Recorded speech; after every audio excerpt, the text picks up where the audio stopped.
Season 78 is coming up, a season where for the first time ever, we have bunkers and warships.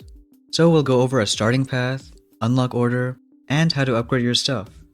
Now to start, everyone has the same two troops, heavies and grens, and when there aren't too many buildings like at 2 engines, heavies are generally faster. Even without flare, you can just drop them to clear buildings and get through the base. Now in a normal season, we would never even care about grens, but because now we have bunkers, grens can do a bit more than heavies inside them. Of course, they have that massive range and the one time where you kind of like that overshoot. Because if you have any combos like heavies and Zookas, grens are gonna just hit over the meat shield and kill all the Zooks. So we are gonna upgrade them at some point, but maybe not in the first few ranks. Either way, the main troop we're gonna use at the start is gonna be heavies. As far as the first unlock goes, we can pick up those bunkers. It's really cheap to upgrade the first couple levels just to get some extra buildings and have more health to go through.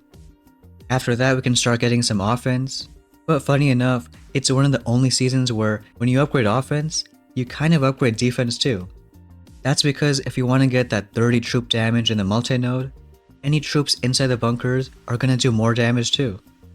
So that's the main reason we're picking troop damage instead of building health. And if we are using heavies, then shock mines are a great counter. Sure, you can use some grens or even one boat to clear some mines, but there's always a chance that a few shock mines can still hit most of your heavies.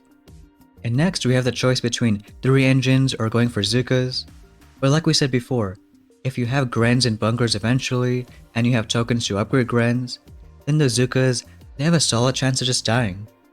You don't really want to do attacks where the outcome is random. Some attacks the grens miss every Zook, some attacks the grens kill every Zook. So that's why we're gonna ignore Zookas and just go to 3 engines. Now first we can compare the deck layout. 2 engines is pretty narrow, you'll probably put both of them all the way in the back, have bunkers, mortars, machine guns around. But we especially want to go to 3 engines because the whole left corner opens up. You shove 1 engine right there, and it's longer to get through. And after 3 engines is a bit of a tricky part. There are 3 paths moving forward, top, middle, or bottom. And the way we can decide is kind of thinking about the long-term approach. If you go to the top path, you have to spend 42 keys on Brick. Pretty expensive, but even if she is better, eventually at 4 engines, kind of are forced to unlock Kavan anyways. So maybe it's better in the long run to save keys and just not pick up Brick. Going that middle path, you get that Proto, Grappler, Laser, or Simo. And if you are using heavies for the most part, that Proto isn't going to do too much. Unless it's so scary 1 Grappler getting 1 heavy every 5 seconds. But if you look in the bottom path, you get Smoke, which can help later on in Heavy Rush, and Troop Health, which helps heavies too. Because it's relatively cheap and still useful, the bottom path might just be the best. And not to mention, the bottom path opens up that cool other node. Normally we have multi-nodes that give a troop boost, either a few troops or heroes get some extra levels, but for the first time this season, we have a node which you can unlock a troop already maxed out.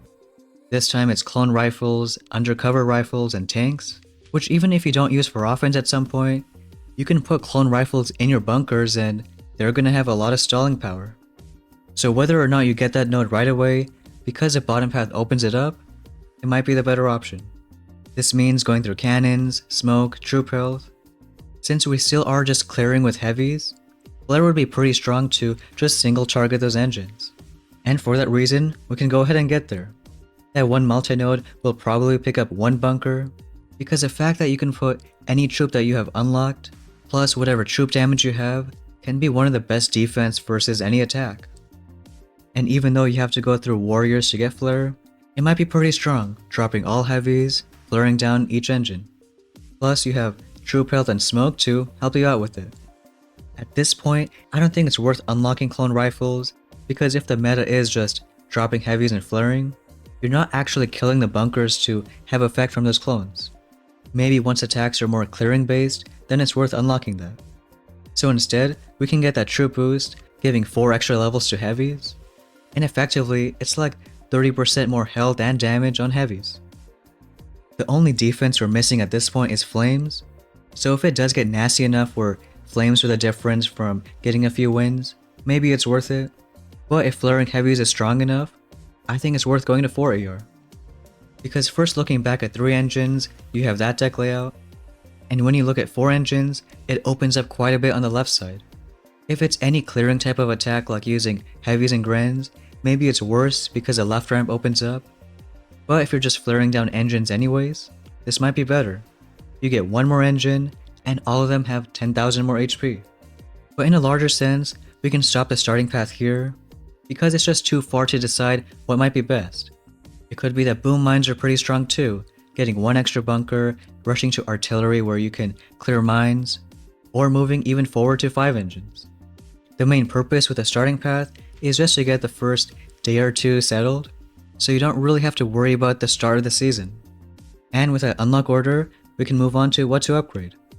As a side note, if you are buying anything in the shop like Instant Training, Boom Pass, Admiral's Key, would appreciate if you use a creator code. If you want to support this channel, you can use code Stoneheart. And now for the upgrade order, we're going to think about it as if you're starting rank 1, brand new to warships. But if you do start higher, you can just add this already. Wanting to upgrade your landing crafts and the main troop you're using, heavies? Like we said before, the bunkers are super cheap for the first few levels. Less than 100,000 for level 3, and you get 3 bunkers, which can house heavies.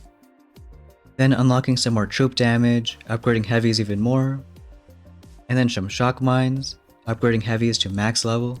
Even though we can only house heavies in bunkers, because we don't have tokens for Grens anyways, it doesn't really matter. The next few rank ups can keep on upgrading shock mines, because no matter how much defenses you have, shock mines are your main counter to slow down heavies. Sometimes you can stay 2 engines for quite a while, you can rank up all the way to level 11, but if you are struggling, you can go to 3 engines once you have the keys. Rank 6 gives you nothing, but you have enough tokens for machine guns and mortars. But rank 7 finally gets you cannons. We're not really maxing out any defense, just because eventually we probably want to upgrade Grens too.